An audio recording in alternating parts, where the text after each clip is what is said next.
Hi, this is Rob from dmbalmanac.com with This Week in Dave Matthews Band History. On October 15th, 1995, DMB played their first headlining gig at Red Rocks. And their tour overlapped with TR3's tour in Colorado, and Tim Reynolds joined DMB for the entire show, extremely rare in those days. They ripped through a fast-paced, flawless, and electric set. It's so good that management selected the show when they rushed out the band's first full live release in October of 1997 to combat expensive and poorly produced bootlegs, and it's become one of the quintessential live listens from the band's history since. You can find all of the releases at dmbalmanac.com, and we never stop looking for information on older shows. Follow us on Facebook and Threads to get daily updates with everything that happened that day in the band's history.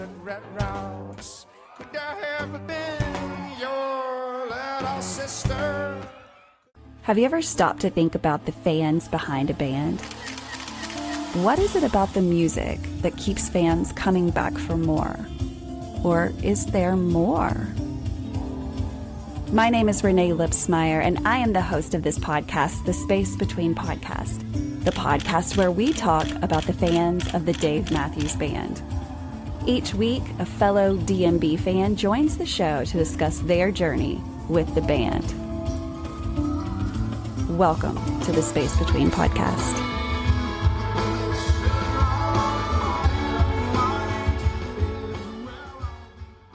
Hey guys, welcome to another episode of the Space Between Podcast, the podcast where we talk about the fans behind a band that's been making music for over 30 years.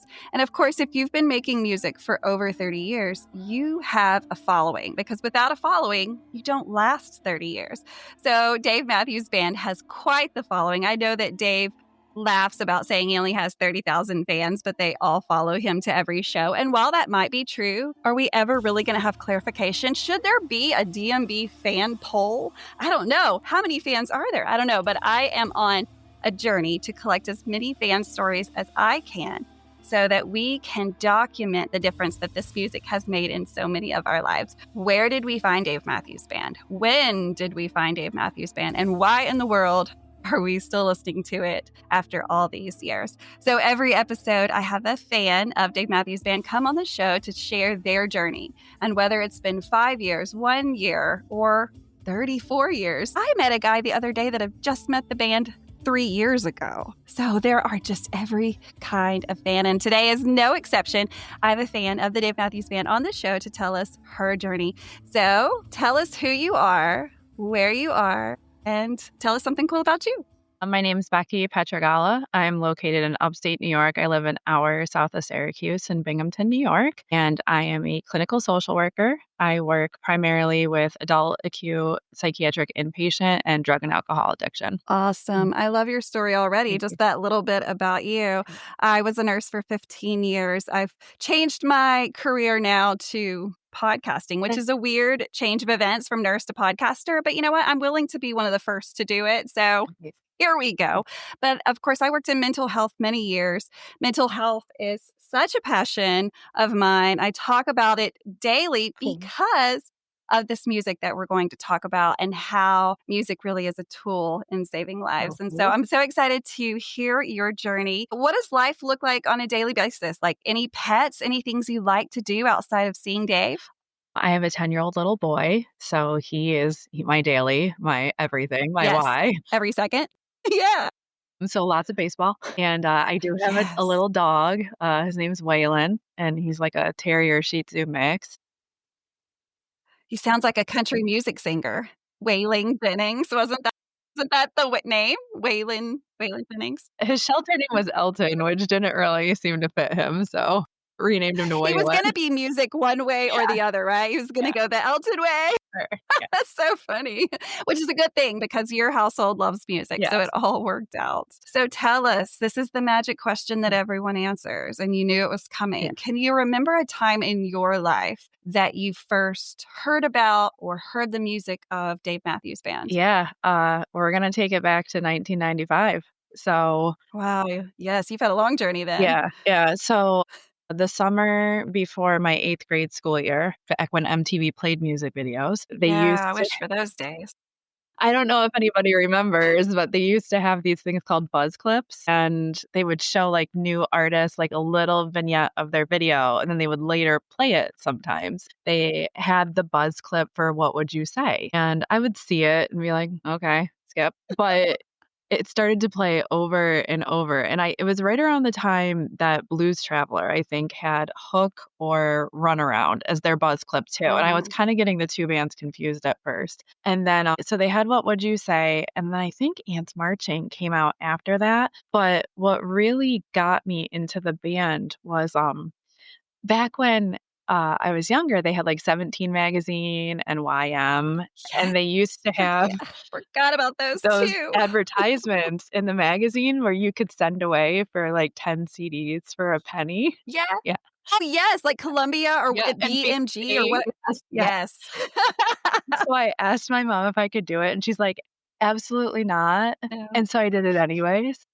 Of course, we all did. And one of the CDs that I ordered was Under the Table and Dreaming. So it was like fall of 95, and I got my 10 CDs in the mail that I wasn't supposed to get. And I opened Under the Table and Dreaming and put it in my CD player.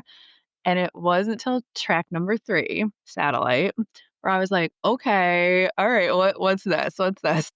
Yeah. Then really started listening to the album. And then shortly after me getting that, Crush came out in the same school year for me. So 8th grade, Crash came out, and that's like when it just exploded for me. Yes.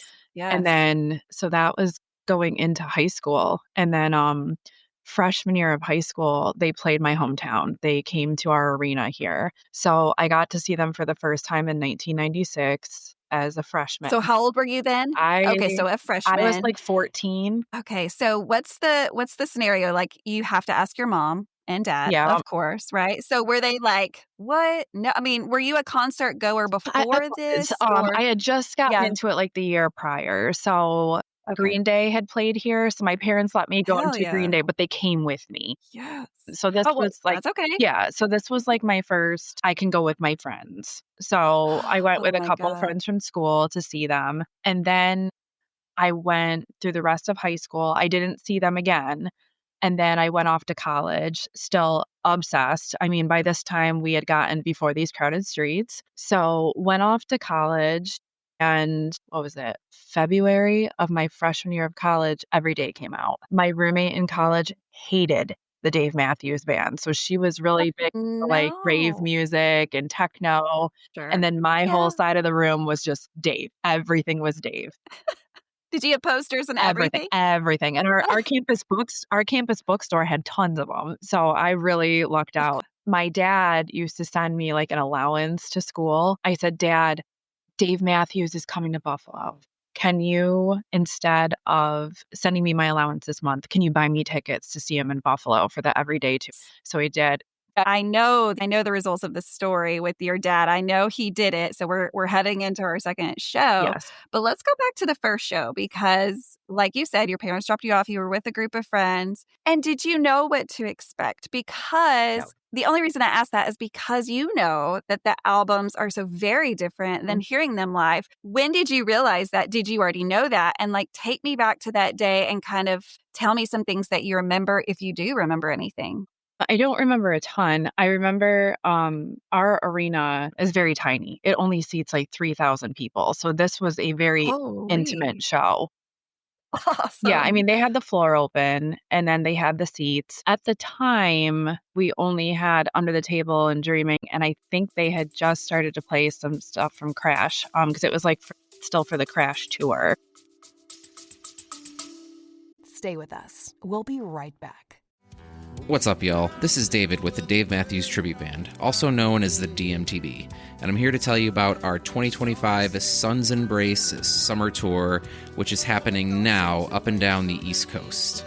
If you've never heard of us, we're a tribute to DMB focusing on the old, original style of the music, featuring a violin, saxophone, sometimes some keyboards, and sticking to those 90s, early 2000s arrangements of the songs to help transport the listener back to a nostalgic time of tape trading and all kinds of good stuff when Dave was emerging out of Charlottesville in the early 90s. So if that sounds like your vibe, we hope to see you at one of our shows, and you can check out our tour dates at thedmtb.com/tour or by checking out our socials by searching the DMTB. We'll see you on the road.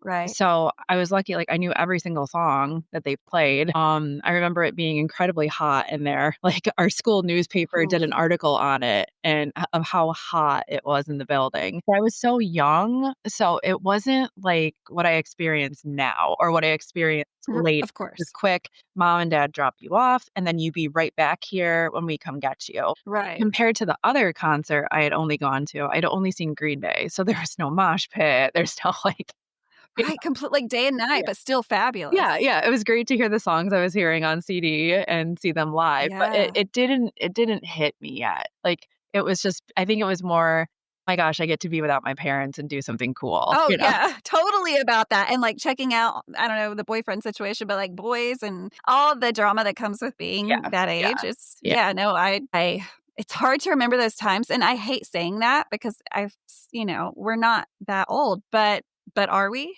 I don't know the answer to that. If we can't remember parts of our lives, what's happening? You know? So freshman year of Yeah. college, I'm sure your dad said, "Okay, that seems like an even trade." He Yeah. got you Yep, tickets. so And where was the show again? Buffalo at Ralph Buffalo? Wilson Stadium. Okay. So I was going to school in Western New York for college. Buffalo's like 3 hours from where I live. So Okay. I went to see the Everyday Tour with Macy Gray opening and the Lovely Ladies. So that show Oh, is where wow. it really kind of sunk in like, okay, now we have Before These Crowded Streets, we have Crash, we have Everyday, and then we also had the Lily White sessions going on. So Ooh, way more, such a good yeah, time. way more catalog. Now is like, okay, now I can go. And I was still underage, but still got to do the tailgating scene and get there early Yeah. and kind of really see like what it's about and way more appreciation for them than I had prior. Right. Right. So where did you even hear that there would be tailgating? I often think about things like that because in that time frame, technology was so very different than No, it is now, right? I mean, it was like Ants wasn't even out yet, I don't think. it was just a different Yeah, because world, a planet that we were living on. antsmarching.org wasn't even out yet, I don't think. This was 2001, so it was, like, a lot of AOL chat rooms, I think, and Oh, instant wow. messenger and just knowing other people at my school, because a lot of Oh, us from my yeah. dorm went, and, like, they had seen him at Darien Lake, and then parts of Rochester, Albany. I went with people that were older than me in college, so they had known, like, what the tailgating scene was like. Plus, it's the Yeah. Buffalo Bills Yeah. stadium, so Well, yeah. Yeah. Tailgating was gonna be a thing. So do you remember more about that show? Was there any you said, of course, it all kinda clicked a little more in show 2, but did you have the knowledge yet that like, "Whoa, hey, Satellite sounds completely different when they're playing it when I'm here versus when I go back oh, home yeah, and yeah, I" 'cause I had Listener Supported was one of my favorite albums, so, like, hearing that and then, Luther College. Gosh, yeah. Gosh, some of the live tracks, but there wasn't really that many live tracks back then, Right, we yeah. were in the But beginning. this was also back when people were bootlegging and downloading and, there were songs that I had burned on CDs that are still not on albums, so I was able to hear, what he sounds like from getting, stuff off of Napster and Winamp, and I'm really Right, dating right. myself here. No, we're all in the same boat. I mean, I think I might be a little older than you, so I don't know, but it just seems so weird to talk about that time. Like, I remember it, and it was obviously so normal at that time, but now looking back, you're like, "Wow, we were really pioneers." Yeah. Like, we were getting through some stuff. Yeah, yeah, and then, I moved away that fall to start an internship at Disney World. So, when I was down Yeah. there, you have no access to, like, a vehicle really, and they're only paying us, like, $5 an hour, so I didn't see, a concert until like the following Christmas. Oh, December of wow. '02 was my next Dave show after that, but kept listening and then met new people down in Sure. Disney that liked him. And it was cool, like seeing people down there with posters in their room and stuff. Cause as popular as this band is, out of all my friends, I'm the only one that likes them. So I am too. yeah, it was hard. Like all my, like this was back when like boy bands and Hell yeah. Was yeah, this like during the Backstreet Boy? What else? What was big NSYNC, going on in those Street years? Boys, Shanti, Yes. Nelly, Ja Rule, and then there's Hell yeah. me All with the Dave ugh. Matthews Band. So Did you keep it strict to Dave Matthews Band, or did you float around and listen to all I kinds of float things? around a lot. My Yeah. parents really had, and still do, have a heavy influence on my music taste. I mean, I've always been a huge Beatles fan too. I mean, but I also have a younger sibling, so I would hear NSYNC through Right. her. I would hear Backstreet Boys through her, Britney Spears, things like that. I Yeah. didn't hate it. It just wasn't going to be my first choice. No. So I mean, it was all around you whether you liked it or right, not. right, yeah. So So what does the future look like? And first of all, I think everyone that's listening to this, including me, I'm here. What in the world did you do at Disney? Tell me, I don't hear this very often. So how do you just apply to do that? And so back what was it then just for fun? yeah, it was an internship for college, and I had known my boss did it in high school, so I was like, I wanted to do Uh-huh. it. I just wanted to do it. So back then, they used to come to colleges and recruit kids to work down there, and No you were way. paid so little, but it was so much fun. But I worked at Who Wants to Be a Millionaire, the game show. No Yeah, way. yeah. So, yeah, What? it used to film at the Disney MGM studios, so I got to work there. Like 2 weeks after I got there, September 11th happened. So, it Oh was my like goodness. everything kinda shut down. Yes, So, yes. we were there, but, like, the parks were closing at, like, 5 o'clock at night. I had never really been away from my Mhm. parents before, so it was just a really interesting time. When I listened to Every Day, like, especially The Space Between or So Right, like, those songs were really heavily played on my college program. Like, when I hear those songs, Mhm. it takes me back to that time and what we were going through, and, that album was very popular amongst my friends and I down there, and it's something that I always hold dear is because of that time in my life was, it was crazy. No pun intended, but we Yeah, no, I get being it. away That whole time yeah, that frame. whole time frame, and then, my internship ended, and I moved back to New York, back to college in Western New York, and, continued to go see concerts, and then finished school in '04, moved back to Binghamton. I don't live too far from Scranton, so that was always an annual stop for Oh, them, so every yeah. year, I would see them in Montage Mountain up until 2009, 2010, and then I decided at that time that I was gonna go back to school. And so I Oh, wow. went, like, full throttle because what I went to school for, there was no, electives, it was all core classes, and you were in clinicals all day. So and when you Wow. weren't in clinicals, you were expected to be working in your field. So from Mhm. 2010 through, like, 2017 I went back to school. I got 3 degrees in 6 years, had a baby well, got married, had a baby, and then graduated, and then went right into the field. And so that whole time Holy I moly. didn't see any concerts. Of I course. it was Of everything was on the course. You back didn't have burner. time. But, like, they were Yes. still there for me, but I Mhm. couldn't go see them. No. And then right when I was about to start go see them again, COVID happens. Oh So my yep, goodness. and then during COVID, I was working in the hospital setting, and I started to get sick, and it started as just feeling, like, kinda short of breath and thinking, like, "Maybe I should, watch what I'm eating or go work out more." And I started to notice that, like, walking on flat surfaces, I was getting really short of breath. And I do therapy with my patients, and I was struggling to get through an hour-long therapy session. And I was not exerting myself at all. And I was like, man, why Right. can't I breathe? Like, what the heck is going on? And so I started to spike these really high fevers of unknown origin. And they just kept saying, you must have COVID. You must have COVID. And it was early COVID. So they Okay. weren't testing here yet. We were waiting to get tests, but the 10th. What's the time frame? I just have to know. My So, nursing brain yes, has to know like yes. where we were. So started getting short of breath summer of 19, but didn't really get bad until summer of 20. So COVID hit in March of 20. And then around like July, August of 20, I really started to struggle with breathing and I was getting Okay. these super high fevers. Started to also notice like an audible dripping sound in my chest. And I would go to my doctor and it wouldn't do it when I was there. And Of course not. my O2 sats would be perfect. And they're like, Of course. I think you might just be anxious.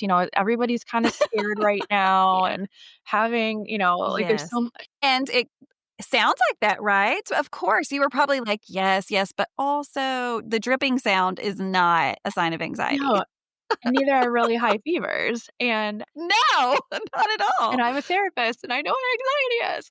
So, Yes, of course. yeah. So finally in September of 20, I ended a therapy session, went back to my office, called my boss, and I was like, I have to go. I need to go to the emergency room right now. I cannot breathe. So I go to the emergency room, same emergency room I used to work in. The doctors are like, Beck, okay, hi, you're back again. Yeah, I'm back. Did an EKG, everything looked fine. Again, O2 stats look fine. And the doctor who I was friends with, he's like, has anybody ever done a CT scan on you anytime? And I said, no, nobody's done a CT scan. You guys keep doing x-rays, you keep doing EKGs, everything looks beautiful.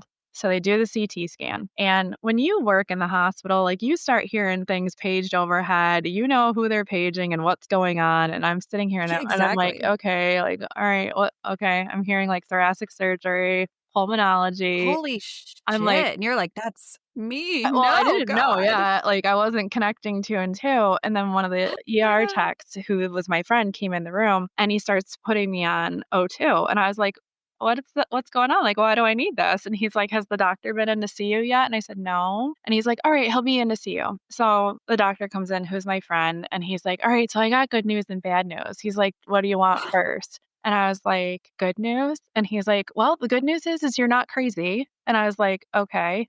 And he goes, Well, bad thank you. news is you have a pneumothorax. And he's like, girl, what did you do?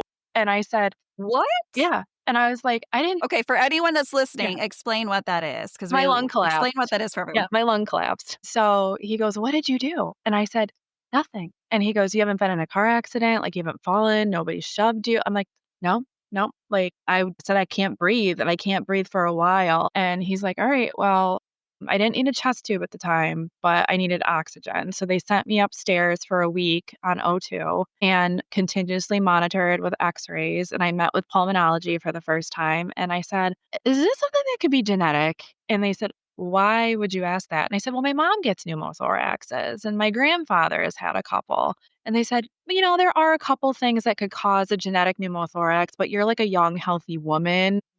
You're not like an Eastern European, very thin, tall male. So I think this is just going to be a one-off and we're going to get you good to go with the oxygen. It hasn't collapsed further. You should be fine. Okay. So after that week, went home, seemed okay. My lung reinflated. 3 weeks later, couldn't breathe again. Went back to the emergency room and they're like, well, you just had a collapsed lung. So there's no way like it could have happened again.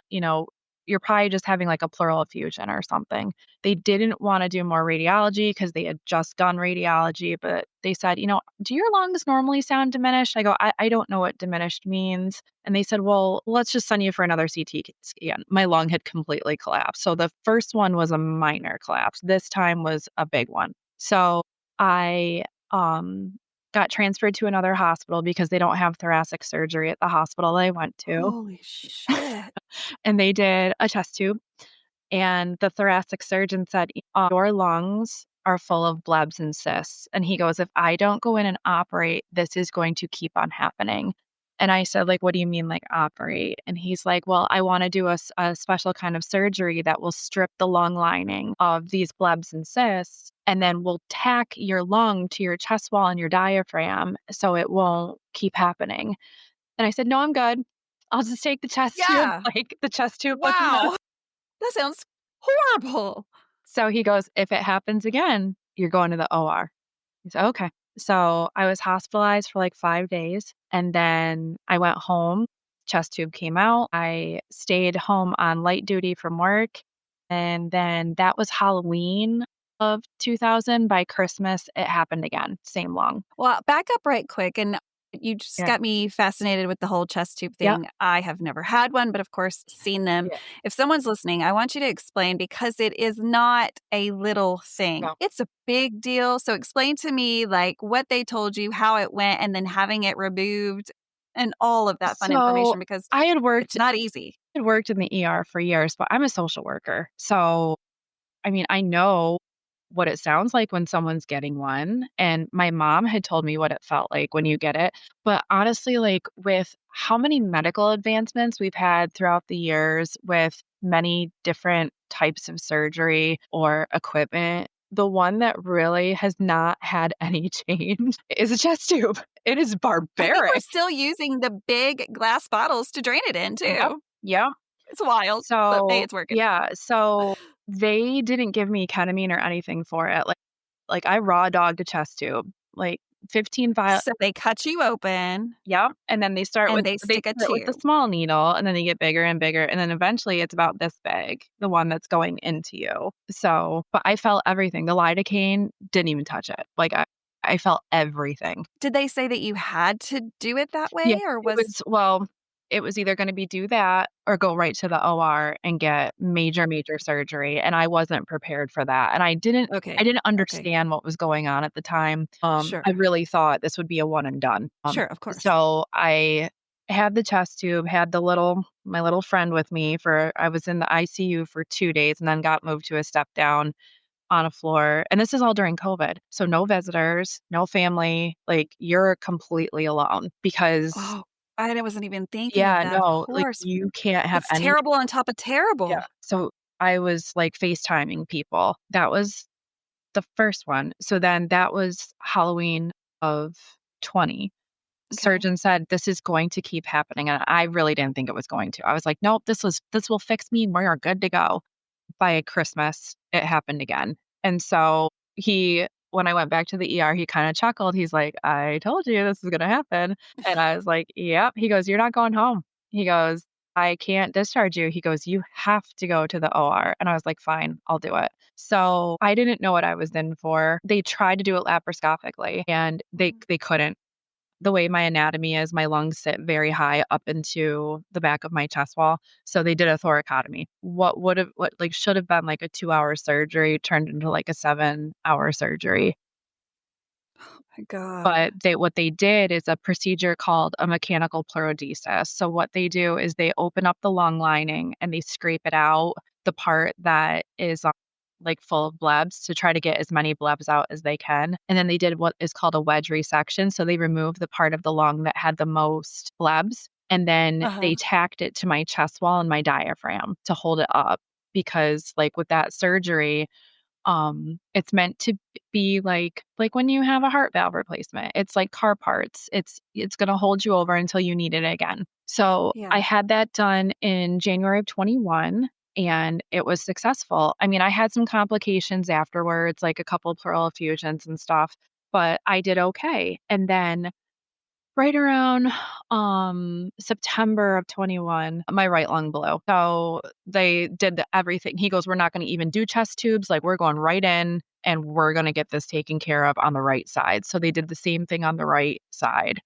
We didn't mess around Oh with my like having God. that happen every month and stuff. So I had the bilateral mechanical pleurodesis with wedge resection, and then I also had a partial lobectomy on the right lung because that one was way worse than the left lung. So that by the time I started feeling better, COVID ends and we're doing good. I get back to work and I decide like, okay, I feel good now. I'm stable. I want to get back to doing things like that are really important. Like I need good self-care. Like it's, what we Mhm. always stress in the mental health field. And like I knew not that I wasn't capable of doing it, but like I had been full throttle since 2010 with school and mom and job and everything. And I was like, I need to do for me. And so Yes. I decided to, in November of 2023, I was like, I'm going to go to MSG. And I rejoin the warehouse because I had let my membership go years before. I mean, you knew you couldn't go, No, so no. I yeah. was like, there's no point. It's Yeah. a tease. So I hopped on the warehouse the week of MSG and I was like, God, everybody's going to look at me like I'm an idiot. I'm brand new again, even though I wasn't. And I just said, you know what? I'm going to get tickets. I'm going to book a room. And I drove down and saw night 2. I was kicking myself for not going to night 1 because I'm a huge Tedeschi Trucks fan and Derek and Susan came out for night 1. Yes. And went to night 2 and I was like, "Oh my God, I'm back." I hadn't seen them since Boyd left. So it Wow. was one of the last shows I attended was shortly before Leroy was done. And so I hadn't seen them since Boyd left. I had never seen well, no, I had seen Jeff, but I hadn't really seen Rashawn. Uh-huh. I had never seen Buddy, so it was all new for me to experience. I was like, It this is almost like a was. whole new band to me and a whole new Exactly. experience. And hearing so many of the songs live for the first time in person. I mean, I had heard them on albums because I never stopped Sure. listening. I just hadn't been there in Yeah. person. And then, so I saw them at Madison Square in Right. 23. And then last summer, as I was getting ready to head into summer tour, they found endometrial tissue in my lungs. So I had to have an emergency hysterectomy. So my whole summer was gone. And I was like, all right, here we go again. We're back to fall. Went to, Oh my yeah, God. yeah. Went, Becky, it's just so it much. is. Oh my Yeah. God. But it's I'm here and Yes, you I'm are. stable and I'm healthy and I'm gonna Yes. do what I can while I can. And That's right. yeah, That's right. so I went to Madison Square last fall and then I lucked out and got warehouse tickets for Soulshine the next night. Yeah. So I got to do Soulshine and then bummed for a few months because there was nothing, there's no concerts I lined up or know. anything. It's like right Yeah, now where I we're know. like, I'm like, 'cause there's nothing going yeah, on and it feels weird. no, I can't. So one of the things is with my lung condition, I can't fly. So I can only fly 2 hours and I can't do multiple planes in a day and I can't do layovers and stuff. Everything has to be a direct flight. Right. So I'm like, I'll probably never see the gorge or the Sphere or anything. But this summer when I bought my tickets for summer tour, I was like, oh my gosh, they're coming to Syracuse because they hadn't come to Syracuse in quite a few years. So I did Bethel, which opened the tour, and it Yes. was so cold. It was so cold. Oh, I heard. It was brutal. It was May, almost Memorial Day weekend, and we were in winter coats and hats and boots. Isn't that wild? It was crazy, absolutely crazy. And then, I was like, "All right, well, then I'll do Syracuse too." So I bought Bethel. I wasn't supposed to go to, but I was supposed to see Tedeschi Trucks at the Beacon that night. And there was the New Jersey transit strike, and I chickened out because I'm too scared to drive in Manhattan, and all the trains had shut down. So I was like, all right, I'm going to sell my Beacon tickets, and then I'll get Bethel tickets. So I sold my Tedeschi Truck tickets, bought Bethel tickets, went to Bethel. Then the following week, I went to Syracuse, and I was like, all right, that's it. That was my Dave tour. And then the morning of SPAC, I was like, you know what? I haven't been to SPAC in 20 years. And I'm like, why not hop on I Warehouse? mean, it's in your Yeah, state. it is. It is. And I couldn't get SPAC tickets. I was like, oh my gosh, everybody was fighting for SPAC tickets, Of especially night 2. course. And so Yeah. I was on Warehouse and this guy posted and he said, all right, I have 2 tickets, but I'm going to do something different.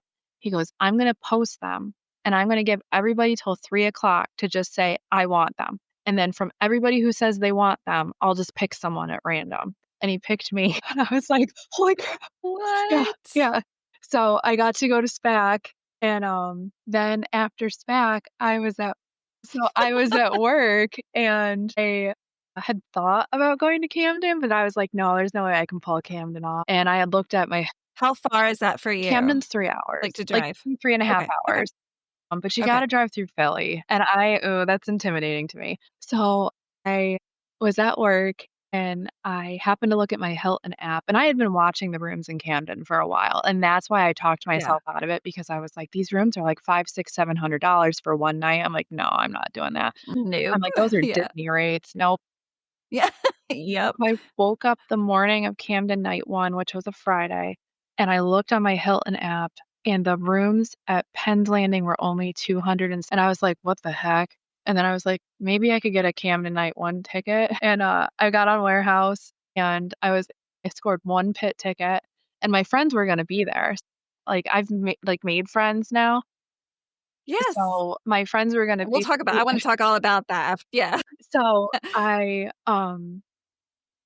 was still packed from SPAC the week before. I hadn't even unpacked yet. So I just ran home, grabbed my suitcase, got right on the road, drove down to Camden, didn't even know like what I was doing. Like completely, I hate tunnels. I completely forgot about the Lehigh Tunnel. I'm driving and I'm like, oh my God, the tunnel. Like I'm all alone. How long is it? It's not that long, but like No, it's just yeah. in the It's dark weird. and like it's Yeah. one lane but both sides. Like you're just like this close to Ooh, people. Yeah. no. So made it down there, drove through Philly, got down to Penn's Landing, had about an hour to spare before I had to get on the ferry to get over to Jersey. And then had my first pit experience with Camden Night One. But then I had to work. So the next morning I thought about calling in sick, but I got back on the road. Oh my God. So Camden Pit. Yeah. Wow. I mean, from what I remember, it's pretty big, right? I mean, I don't really have anything to compare it to just from seeing other I feel pits. like it was. It's a pretty big pit. But I don't know. It's Yeah. deep. Like it feels like deep and wide. It's Yes. really Yes. wide. And it was like Yes. 100 Yes. degrees. It was so Holy gross out. shit. And how full was the pit? Was it like oversold? Were you like I mean, chest to chest or did you have some I didn't room? know what to think. So my friend Ellie, who I went and met up with, she kind of gave me the heads up, like pit etiquette and like, make friends with those around you and make sure people see you so they know that you like aren't just coming back and trying to steal someone's spot.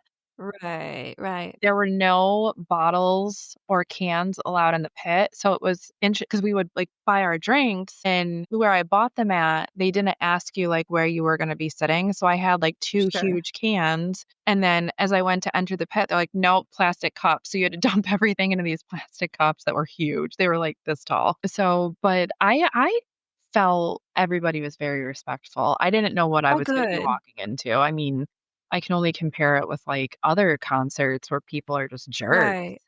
and You just never know what you're no. gonna get. I mean, at all, at any show, but especially the pit just because it is so compact, shall we say, as far as people inside that circle Yeah, or no, I whatever. didn't It can be yeah. super intense. It only felt intense when I turned around, because I guess I was more towards, like, the middle of the pit, and, like, when I would turn around to try to, like, walk out to, like, go get a drink or use the restroom, but other than that, I didn't like, I felt very safe, I didn't feel intimidated or Good, scared or anything. Everybody was super respectful, and, like, we good, all were taking care of each other with fans and, making sure everybody was hydrating, and it was good. I felt it was a great experience. I don't think I could handle it more than one night in a row just because, like, it's a lot. Like, I need a It's seat. a lot. It's a lot of work. Yeah. Yeah, I mean, and I know I'm the same way. I'm like, I need a backup seat Mhm. just in case. Yeah.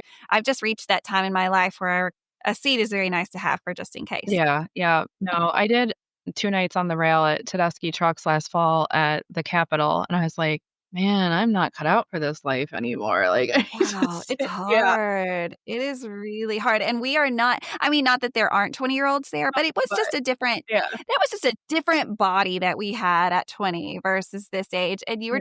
you were newish, like, your body was new, and you could just No. stand there, but it's so tough Yeah. now, and it's funny to watch, but, yeah, terrible also because there are also so many people that do get dehydrated, and the heat can be so intense when it's 100 degrees outside and you're very small quarters with, hundreds of people. Yeah. That can be a lot. But I love the lawn. I love seats depending on who I'm next to. Because if you're next to someone that's just not into it, No, and then that's a big thing because like, when I either go with people or meet people, I'm like, "All right, now, like, I'm not a snob, but, like, how big of a fan are you?" Because, like, you gotta understand, I'm probably gonna be crying and dancing, and there's gonna be a lot of emotions here this evening, and if you're you're just pulling out the therapist on them. You're like, yeah, are you mentally prepared yeah, for what is about to happen to me?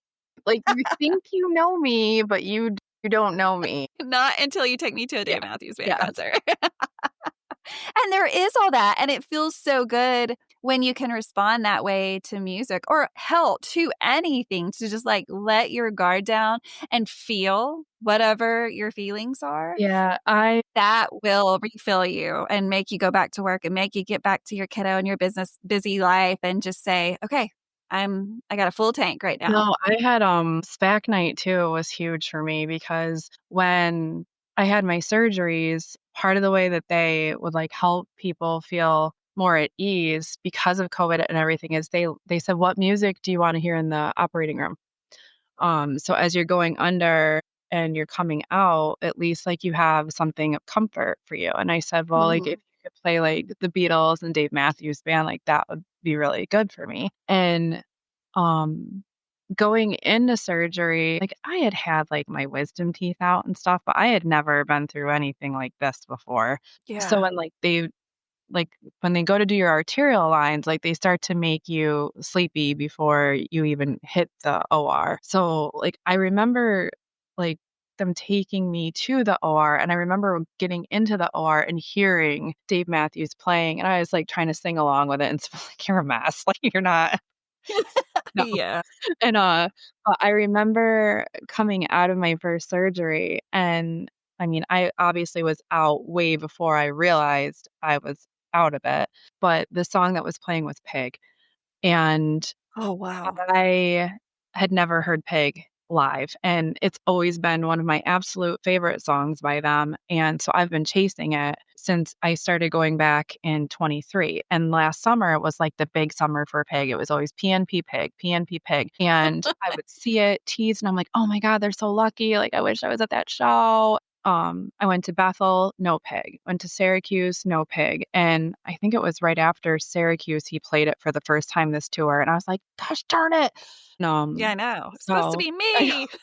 And so I was at SPAC and at one point I got really tired at SPAC and I started to sit and I forget what he played before. I'd have to look up the set list, but he played something right before Pig. And I was just like, okay, I'm going to sit down. Um, and then all of a sudden I heard the little like cough thing that he does in the beginning of and I lost it. I lost. Yes. What is Absolutely. that? Like, it's like, huh, Yeah. It's like huh. Like, yeah, what is yeah. it sounds like he's like picking up something heavy, like Game over. whatever it is Yeah. for Game, it. And I bet you lost it just with that sound. You were like, game, what were your feelings? crying, sobbing mess. All my makeup gone. That I had been just waiting to hear that forever because it kind of has become, I mean, not like my theme song or whatnot, but like it kind of encapsulates like how I feel before my diagnosis versus after my diagnosis. I had gone through a lot and like, yes, everybody loves Gray Street and everybody can identify with Gray Street and stuff. And like, yeah, me too. But like Peg is so much deeper for me in that aspect. And so when I finally got to hear it after chasing it forever, crying, sobbing. Wow. Yeah. And I'm so glad you got it. I mean, same, like you that's a needed core. it. You were I did. able to I let did. so much go. Yeah, it was an absolute core memory for me. I was really scared I was going to get it at Camden again because I'm like, I don't ever want like it's so special to me in that moment. Like I know I'll get it again, but it's never going to Of be like course. the first time I heard it. And Right. so when I was at Camden, I was really scared he was going to play it again. And I was like, I'm not ready to hear that again another week later. But what he did play at Camden that I had been chasing since the first time I heard it in 2001 was So Right. And like just standing there and looking around and seeing everybody screaming to it. And my friend took a video of it and I posted it on my Instagram. And I'm like, this is what it's about. Like, I don't have friends back home that really like them. And so to be around and meet other people. And it was really great too, because when I was in college, I forgot to tell you this, I was in a Dave Matthews tribute band. And so You were yeah, in a band? yep. I was their What? It's a yeah, whole different what? sorry. I totally forgot about that. It's a twist. Yeah. I love it though. I was their lovely lady. So if anybody was living in like the Buffalo, Rochester, Scranton, PA, Cleveland, Ohio, Binghamton, New York, and then Massachusetts. So we used to tour around mainly those states because we were college kids, but we were the originally called the Dreaming Tree, and then we became the Dave Matthews Tribute Band. They still tour, just none of us are with them. But I was able to reunite with one of my former bandmates at SPAC, who I hadn't seen in at least well, it had been about 10 years since I saw him, but we hadn't played together since 2005. So 20 years. Wow. But yeah, because of that, like I was able to meet friends, and then just I've met friends through tailgating through the years and then through social media. So social media for this band has been absolutely huge because I felt so alone for so many years. And Yeah. now seeing people on Instagram and Facebook and through the hub and through Warehouse and meeting people that I actually have things in common with, as Right. yeah, none of my friends like them. So We feel you. yeah. I know I feel you. I know that some of the listeners totally can identify with that. It's so weird. Like, why do more people not join in on this? Because, and it's not for everybody. I get that. But more than anything, I find in my hometown that when people hear that, I have a podcast or whatever, and then I go to a lot of Dave shows, they're like, what the hell do you like about them? Like, Yeah. he sings like a screeching whatever. And I'm like, okay, you've not heard them lately. No. And you're also haven't live. done your homework. Right. Yeah. Or I'm like, okay, so or even look beyond Dave and realize the incredible musicianship that is in this band. yeah. Like a lot of people, when they think of this band, I always compare it to like when they would do Celebrity Jeopardy on SNL and Jimmy Fallon Uh-huh. would play Dave. And like Yes. that's what they think they're gonna hear. And I'm like, oh no, no, no, no, Yes. no, no. No. No. I mean, I get it. I see. I know what they're talking about, Yeah. right? I know what they're talking about, but also it tells me right away that their discount of this band it's not a discount because they don't know what they're talking about. No. And that's okay. Yeah. And that's okay. But it tells me right then you haven't done your research, which I don't expect a lot of people to have done their research on this band, but also, yes, I do. Yeah. It's been around forever. You should just know that they're still making music. Yep. So many people say the band from the 90s. I'm like, well, okay, yes, they started then, Right. but like they legitimately never stopped. No. So how have you missed out on this? No, they've pretty much stopped. Maybe I'll give them credit and say they could have listened up to Busted Stuff, but even that, I don't know. And I only give them credit thinking somebody would listen up to Busted Stuff because like Every Day was so popular on VH1, or Where Are You Going? Right. But no, like when somebody's like, oh yeah, like they all think it sounds like it's marching, or I'm like, no, No, not at all. And live, it sounds so different. And I mean, I love album versions. I love live. I mean, you cannot say anything about this band at any time that I'm like, Yeah, no, there's just not that's not in me no. because I can see the beauty from all angles. Like, have they gotten better since 1991? Well, first of all, that's a really stupid question. Have you gotten better since 1991? Hell yeah, you have. So it's the same thing, except these dudes never stopped practicing. They never stopped getting better. They never stopped studying. They never stopped getting with other people and collabing, and they've just never stopped. And so when you never stop learning, and just like any other profession, if you just stay in the game and you work hard and you study and you continue to do it, you're more than likely going to be really good. And that's what this band has done, is they've just not stopped. They've changed in their feel I'll say some Right. throughout the 34 years, but never in a bad way. It's No. just been so good. They brought Every their writing decade has been so good. like the writing has changed. They've developed more. They've developed more in their craft. They've brought in additional musicians and arrangements, Yes. but the core is still there. Absolutely. And it's gotten better. Yeah. I mean, honestly, it's just gotten better. So when you heard that song, I know that was an emotional thing. And yes, you'll get it again. You will. But I understand why that one time was so important, because it was on you said it was on in the room, right? Yeah. Yeah. So it's the first thing I remember. So when you come out of surgery and they're starting to wake you up, but you're not really awake Right. yet. So it took me a long time to wake up. And so when I started coming out of it, my eyes were still closed, but they're like, okay, like you're okay. Like, like you're going to be heading upstairs soon and stuff. And that, like, I could just hear Pig playing. And, in my surgery, they forgot to tape my eye. So I had scratched my cornea. So I couldn't open my eye. So yeah, Girl. it is not 0 stars. Do not recommend. So It's not funny. I'm not laughing no. because it's funny. I'm just laughing because what are the what are the chances that all of this stuff could just happen? Yeah. You're so strong though to get through all of that and to get back out and travel, because I'm sure that there, as anyone would have, just some fears, right? Like this has happened to me multiple times. I've had 2 major surgeries. I want to take care of my body. I want to be a mom forever, right? Like I want to be all of the things forever.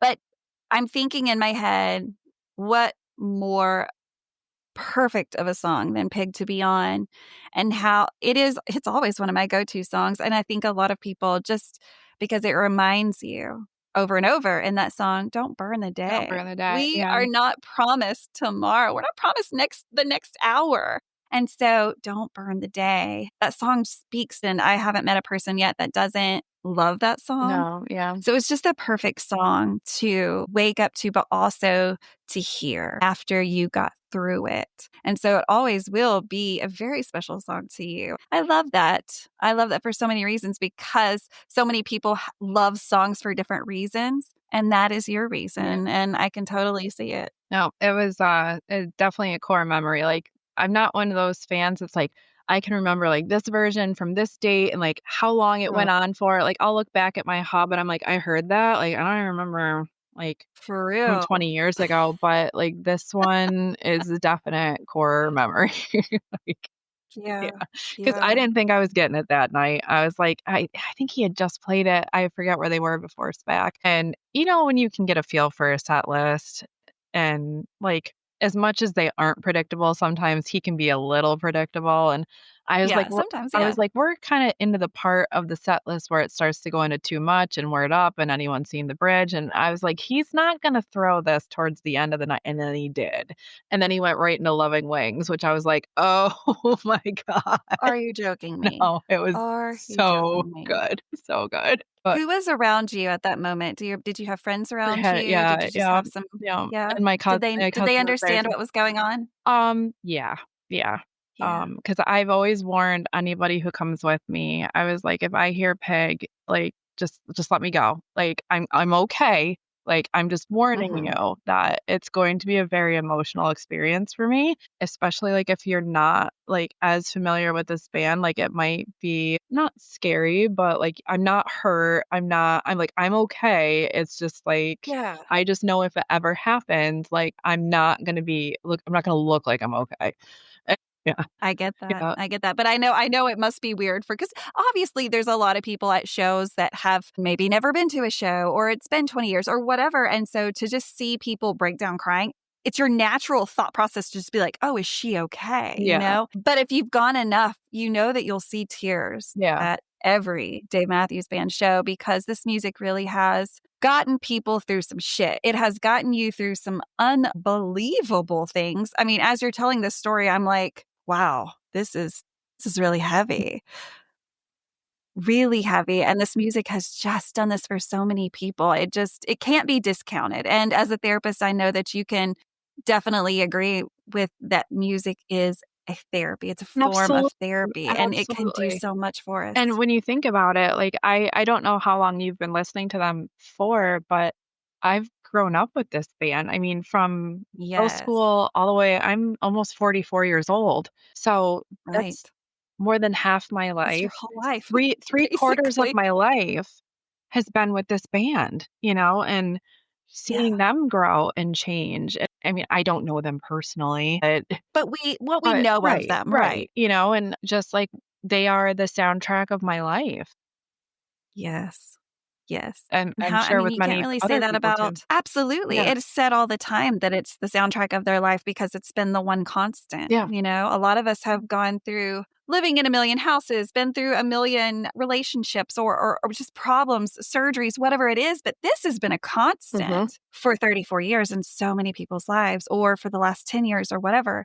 And so, as a therapist, I know that maybe you haven't thought about this before, but I can't wait to hear your answer because I'm not a Debbie Downer. I'm a realist. I understand what the future looks like. And I have chosen to prepare my heart and mind and soul before that happens. What are your thoughts on and I always joke that I'm going to set up support groups. Maybe you can be in on that later because you've got the tools and resources to do that. But I just can't imagine a world when this all ends. And we know it will, right? It's going to happen. But that's going to be so tough for It's so many scary. people. There's a couple of things I'm going to have to prepare myself for. Number one, before this is it's going to be the death of Paul McCartney. Yeah. I'm not prepared. How old is he now? He, I think, just turned 84. Okay. Yeah. Still touring, trying to get tickets to Buffalo if anybody sees What this. a badass, right? Oh my gosh. That will be the first thing I have to prepare myself for. And then the second is when this band decides to hang it up. And it's terrifying to me because Carter is only 1 year younger than my father. My father just retired last year. I'm hoping that these guys have the stamina of Keith Richards and Mick Jagger. Yeah. Field of Dreams. If you keep going, I'll keep coming. Yes.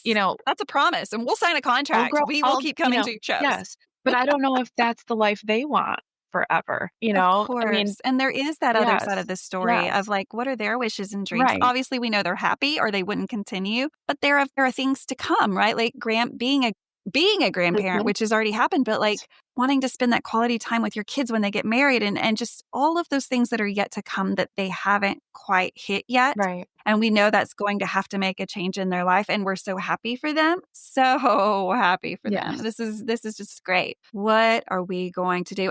And yes, we've always got the music. It's recorded. We can always go back to that. And I'm so thankful for that. But what I worry about is the community, because that's something I want to talk to you about before we end this episode. Sure. The community of fans that is around this band, it's something that I have just found within the last 8-10 years. Yeah. And not a lot of people know about it if you just hit the show and leave and hit the show and leave. And if you're not involved on social media, and that's totally fine. It's still a great fan life. And that's where I was before. I would this was before Facebook and Instagram and stuff. Right. Pre-shows, I've met a couple people in the parking lot, but there's only one person that I kept in contact with from that. And now I'm meeting newer people, meeting people through the warehouse and meeting people on Instagram. I just met a couple people in the pit at Camden, and it's it's cool to meet people that are I know I'm passionate. They're way more passionate. Okay. They've never stopped going or there's so many levels. Yeah. Their show numbers are in the hundreds where I haven't even hit 50 shows yet. I think had I not stopped going for a long time, I'd be right there with them, but life happens. Sure. Yes. But it's the camaraderie and the people who just get you. And you can, text them morning of, be like, want to go hit up a show? And they're like, okay. Yeah. I have adult money now. I don't have to worry about my parents. Your parents didn't have to switch out your allowance to tickets. No, I have adult money now.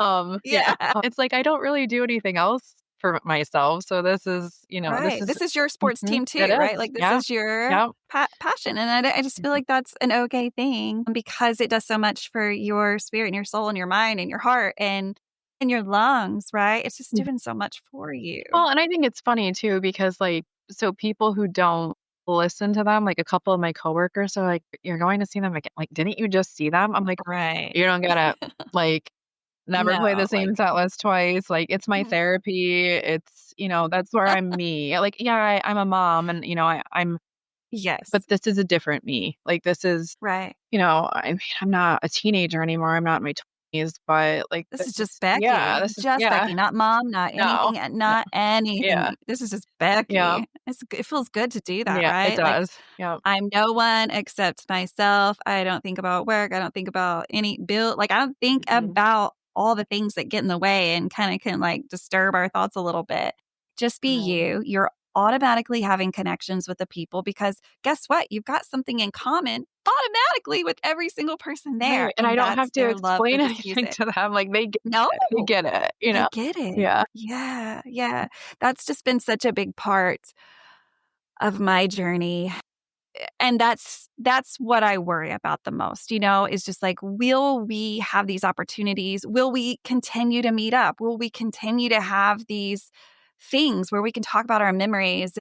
Because it takes up so much of my life. And those are my friends. I have met so many of my core on a daily, on a weekly or whatever, that I've met because of this band. What happens? I mean, we're in control of that. And yes, we can still do things, but Dave is the only time I see them. Right. So what happens when there's no Dave? I know. That wakes me up in the middle of the night. No, it doesn't literally, but like I think about those things and I'm like, okay, girl, you need to enjoy every single second. Don't burn the day, right? Don't burn the day. You need to enjoy exactly where you are every single day and be so thankful for the things we think are coming up next, because one day it just won't happen anymore. No, like I'm so anxious because this is the first year in, well, only 2 years now, but still, I don't think there's a fall tour. It's like, no, I don't think there is. and I'm like, when am I going to see? What are we going to do? What am I going to do? Like, what are we going to do? I'm going to go see Jeff in December. He's going to be in Ithaca, but it's not the same. Like, and I go see Tedeschi Trucks a lot, but it's not the same fan base. I get that. But I get that. And you know what? I have a recommendation for you that's near and dear to your heart, of course. And I can't even believe that this happened in this episode. So you're like one of the core starting members of the Dave Matthews Tribute Band. I don't know if you know this, but I work very, very closely with the current Dave Matthews Tribute Band. They have a commercial that's interloops. Are they the ones that are down? So Ryan Clifford. So they're from Buffalo. Yes. So, okay. So do you know Ryan Clifford? Yes. He's not in there now, but he was. Right. Yes. So that's how I got into it, was through Ryan Clifford. No. Yes. Way. So he can play the fiddle like nobody's business. He didn't start playing the fiddle. He was our Dave. He played guitar and he's yeah. He did not play the fiddle. So talented. So I met him and Ryan Puckhaver. So I don't know if you know Ryan Puckhaver. He started the band. Gotcha. They started in Buffalo in 2001, and I met them on my 21st birthday party in 2003. They played my hometown, and then they found out I sing, so they brought me on after that to sing for them. And so Ryan ended up moving away, and that's kind of when the upper band kind of went to the wayside. And then Ryan moved down to Nashville and Chattanooga, and he brought it down there, and they got signed by a company that manages tribute bands. So there was like a Prince tribute band, a Dave Matthews tribute band, and they would get hired to go play across the country. But Ryan did not start out playing fiddle. He was our Dave. Eric Osberg was our fiddle player, and Eric used to sit in with them sometimes. And I think Eric lives in Arkansas now. Hey, shout out Arkansas. Yeah, Eric Osberg. I need to meet Eric. He's here in my state. I need to know him. He plays with the Lead Pipe Conservatory Band, and then he also does a different Dave Matthews tribute band sometimes down there. And then Ryan Puckhaver still does the one out of Buffalo. Yeah, but well, whoever the Arkansas guy is, you need to like send him a message after we record this and be like, hey, there's a girl in Arkansas that says she needs to know you. No. And that'll be completely a weird text for him to get. But hey, it's Dave, right? We have a connection. Yeah, no, I was actually lucky to see Ryan at SPAC. I hadn't seen him in so long. And I had posted on my Instagram a picture of us one of the last times I saw them. And I was like, oh my gosh, like we've all grown up. I mean, we used to sleep in the nastiest hotels together and all pile into a U-Haul to go from gig to gig. But but how cool, right? It was so much fun. It was so much fun. But yeah. I mean, it's singing the music that you love. Two people that love the music. I mean, there's nothing bad there. And it was so much fun.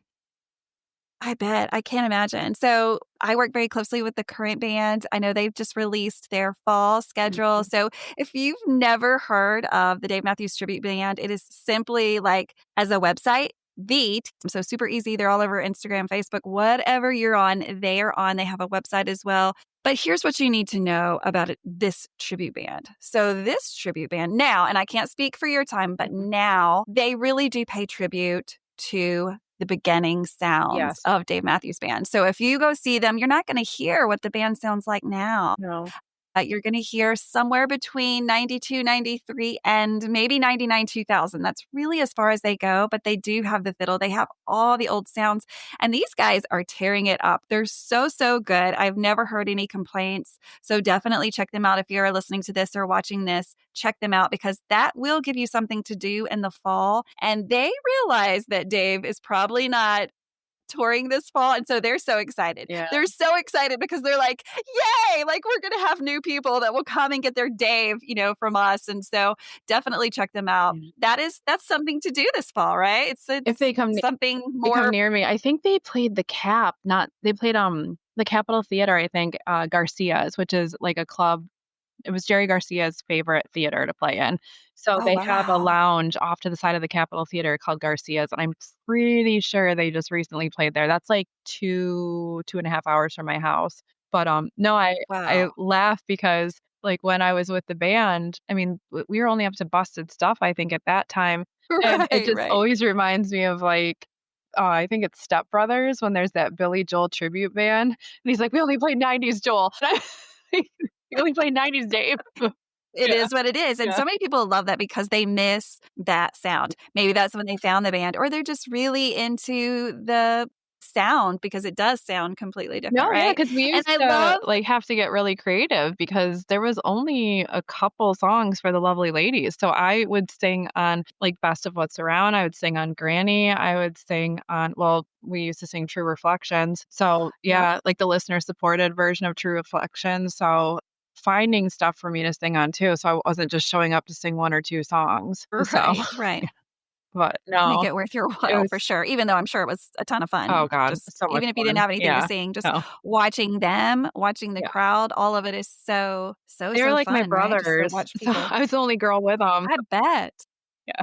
Oh my goodness. Oh, this is so great. I'm so glad that that came up because that just, I mean, your story is an amazing story, number one, but that just like, there's some highlights and some lowlights, and there's like your story's up and Yeah. down. And I love it so much that it You. closed out with a group that's near and dear to my heart and hearing their beginnings, right? Yes. Because Yeah. everyone had a beginning and you are Yeah. it. You're literally the beginning. Well, I came a That's little so bit later. I crazy. wasn't there from day one, but I was there pretty But early. soon enough. Yeah.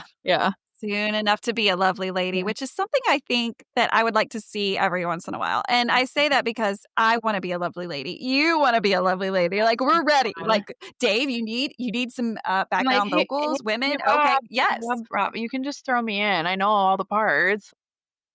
Do it. You need a job. Yeah. On the Yeah. side, when Yeah. you have all this time, Yeah. of course you have all this time. No. Like, why I'm always not go in a available. touring Yeah. band Yeah. again? Yeah. But no. Oh my God. Oh my God. So the last question is, and this is going to be, gosh, I just can't even imagine what you're going to say because of everything you've already said. But what is it that keeps you coming back for more? Why do you still strive to keep up with them, go when you can? And Gosh, that's such a yeah, what's the oh my reason? gosh. I think it's euphoria and just like how I feel when I'm there. And, it's from going and then not going for so long and then going back again. It's like I didn't forget how it feels, but it's just different now. And it's like Yeah. you just realize like how precious time is and what we do with our time and how we take care of ourselves. And like I don't mean to beat a dead horse, but like don't burn the day. Like you only have so much time on this earth and you might as That's well right. spend it doing what you love. And when you find something that you love and doesn't hurt you or harm others, what's the problem? Yeah, exactly. Exactly. Well, that's a good reason. And your life, I feel like, is so intertwined with the music that it is just part of you. It is your soundtrack. It's just Mhm. part of who Becky is, right? Yeah. Like the real Becky. Not the hospital working, but Yeah. none of that, but like just you Yeah. with no other labels, Mm-mm. without all the labels, just Becky. And so I love that. And I mean, what a really cool thing to have that in your life, all of us, just something that's been so constant. I mean, it's really in my life, it's been the thing that's been around as a constant, only second to my parents. Yeah. Yeah. Like, Only second to my parents. yeah. I mean, when I look at what defines me through my life, it's been, of course, family, friends, but then Dave, Beatles, Disney, and now later Tedeschi trucks, but like it's really, I mean, it's been there since I was a teenager. So Yeah, so wild. So yeah. wild to say. And Mhm. I'm sure it must be wild for them to talk about it too, just that they've done this for so Oh long. yeah, even longer than I mean, yeah.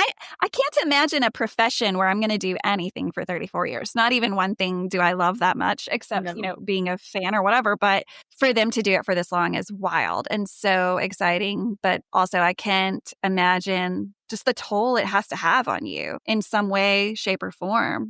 Just it's a hard life. I know the band life is a hard life, but we're so thankful that they do it and they seem very happy and very Me too. dedicated to the cause that they are always preaching about. And I love people that speak their mind. And Dave is just one of those guys that's going to tell you what he's feeling. Now, that might not be your feelings, and that's okay. No, but We don't have to agree it with is, anything they I say. think it's nice to have somebody that does share, I mean, without even knowing your beliefs Oh, and yeah, for value, sure. Yeah. I mean, I won't name other bands or anything, but this past year has been very rough for our country. It It's has almost 2 been years now. such a division. So to have a band that shares your ideals and your personal beliefs and ethics and morals that Yes. from Yes. day one, that you didn't have to Yes. switch up on or ever question or wonder, and yeah, it's nice.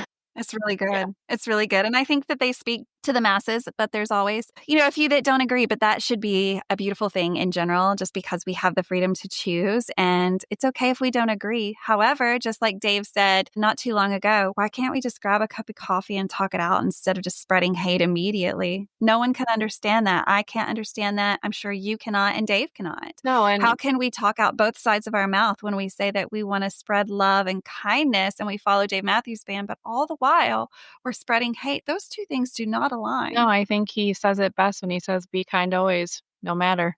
Yeah, Always. No no matter. matter. And that doesn't mean that you have to be in a relationship with No. someone. You just have to be kind when you see them. Mhm. Smile. It's not hard to smile and just keep on Yeah, walking. That's all you got to just leave do. people better It's than not you found them. hard. It's not hard. Yes, yes, and so, if everybody could figure that out, it would be a better world, but, we love this time that we're alive. I always say there's never been a better time, and so we're so thankful to be living at the same time as Dave Matthews Band is still performing, and so thank Thank you you. so much, Becky. I'm never prepared for these stories because, there is no pre-interview. I want it that way. I want all of it to be a surprise to me, but you've just as soon as we hang up, I'm just gonna go tell my husband, you're not even gonna believe this, dude. It's your story's so good, but it is also Yeah. so hard. But the fact that you have found that silver lining and really held on to that, because you could be completely different. It could be the thing that took you down mentally and Yeah. you never recovered. No, But no. you've allowed that not to happen, and you've taken care of yourself, and you know that that has to be something that we constantly do. So thank you so much for Thank you for sharing this having with me. everyone. I know that people will find parts of themselves in your story and in the pig song. So I'm just so excited for everyone to hear this. So thank you so Thank much. you. It was nice meeting you. Nice meeting you. So, guys, if you're listening to this on a podcast app, just know that you can watch this. Everything is under the Space Between podcast on YouTube. So, definitely check it out. We have so many episodes coming up. The tour for 2025 is just it's almost to the end. And I don't even like to say that because, like we've already talked about in this episode, we know there's no fall tour. So, that just leads us up to a very interesting time of what are we going to be doing? What's going on in the fall? It's all going to be a surprise to us. And so I know the podcast is definitely going to try to keep you busy with what the fans are doing while Dave is not performing, and what keeps us listening to the music at home and in our car and wherever we are. Sometimes when Dave comes on in the grocery store, I'm like, oh, did they know that I'm in the store? No one else is happy, but I'm like, oh, thank you. I feel so honored. But I can't wait to see what happens this fall. All good things, in this podcast world. If you want to be part of this story, definitely reach out to me on any of the social media platforms, or of course you can email me. And the email is so easy, guys. You're going to remember it because you're listening to the Space Between podcast. It's Renae at the Space Between podcast, dmb.com. So you can email me that way and just go, hey, there's no expectations. You don't have to even have been to a live show. Anyone can come on the show as long as they love the band and love the music of Dave Matthews Band. So again, stay tuned. All good things to come. Becky, thank you so much again. And until the next time, guys, peace, love, and Dave Matthews Band. Thank you.